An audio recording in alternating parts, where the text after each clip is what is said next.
Penjelasan PUPR terkait jalan yang baru dicor di Jombang dilintasi kendaraan sampai rusak sudah dibongkar.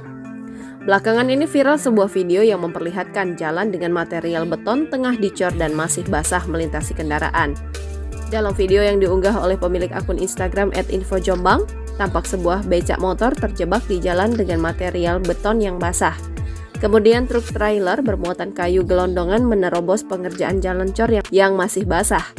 Dilansir dari kompas.com, Kepala Dinas Pekerjaan Umum dan Penataan Ruang atau PUPR Kabupaten Jombang, Bayu Pancoro Adi, mengungkapkan peristiwa yang terekam dalam video tersebut terjadi pada Kamis 26 Oktober 2023.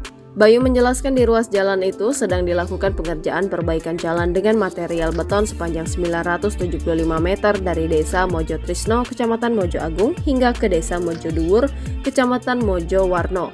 Bayu menuturkan proyek tersebut dilaksanakan sejak Agustus 2023 dimulai dari sisi kiri ruas jalan Mojo Agung, Mojo Duwur. Adapun jalan cor yang masih basah namun kemudian rusak karena dilintasi kendaraan berada di sisi kanan ruas jalan Mojo Agung, Mojo Duwur.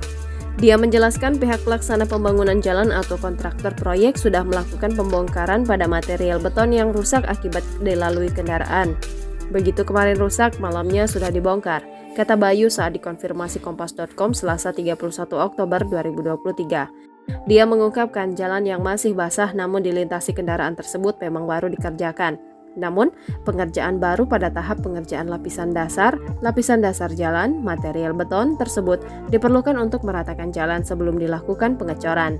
Bayu mengatakan proyek pembangunan jalan Mojo Trisno Mojo Duwur senilai lebih dari 3 miliar rupiah. Sempat dihentikan sementara namun akan kembali dilanjutkan. Terkait batas waktu maksimal pelaksanaan proyek, dia meyakini jika proyek tersebut akan rampung sebelum batas akhir. Penyedia masih bersedia mengerjakan dan itu memang masih jadi tanggung jawab kontraktor. Target penyelesaian masih cukup karena batas waktu awal Desember nanti masih mencukupi, kata Bayu. Download Tribun X sekarang, menghadirkan lokal menjadi Indonesia.